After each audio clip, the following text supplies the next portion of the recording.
He died knowing he was cheated. The day before he died, Daniel Olatunji sat outside his small mud house. He looked at the dusty road in front of him and said, "I wish I never sold that land." Daniel was 55 years old. He was a simple man from a small village in southwestern Nigeria. All his life, he farmed with his father. When his father died, he left Daniel a piece of land. People said the land was his father's pride. Daniel thought he would farm there till he also became old and died. But life was hard. Very hard. His children were always hungry. They ate plain cassava most days. Sometimes, there was no food at all. School fees were another problem. His wife, Bose, would sit under the mango tree and cry quietly because she did not want Daniel to see her tears.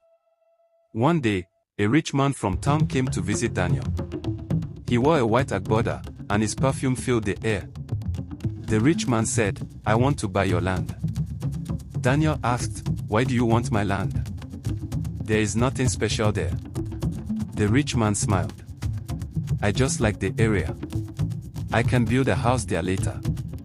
I will give you good money." But the money was not really good. It was only enough to buy food for a few weeks and pay some debts. The rich man knew something Daniel didn't know. He had already sent people to test the soil. That land had precious stones in it. Some people said gold. Others said it had stones that could build a city if sold well. When Daniel agreed to sell, the rich man said, "You are lucky. Nobody else will give you this money. Take it before I change my mind." Daniel felt he had no choice. His children were hungry. His wife was sad. He took the money, thinking he was saving his family from shame. The next week, the rich man brought big machines to the land.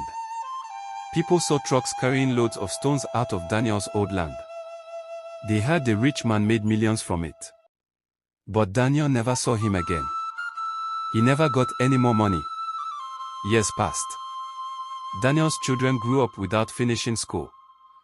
His wife sold vegetables in the market, but she hardly made enough.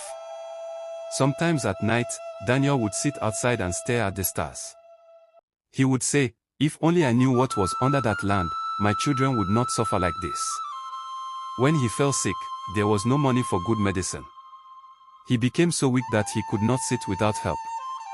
One evening, he called his son and said, "I sold your future for food. I didn't know. Forgive me." Daniel died quietly that night, with his wife crying beside him. They buried him in an old cloth under the mango tree behind the house. The rich man still owns the land. He never gave Daniel's family any more money. People in the village say it is unfair, but nobody can fight the rich man. He has power and friends everywhere.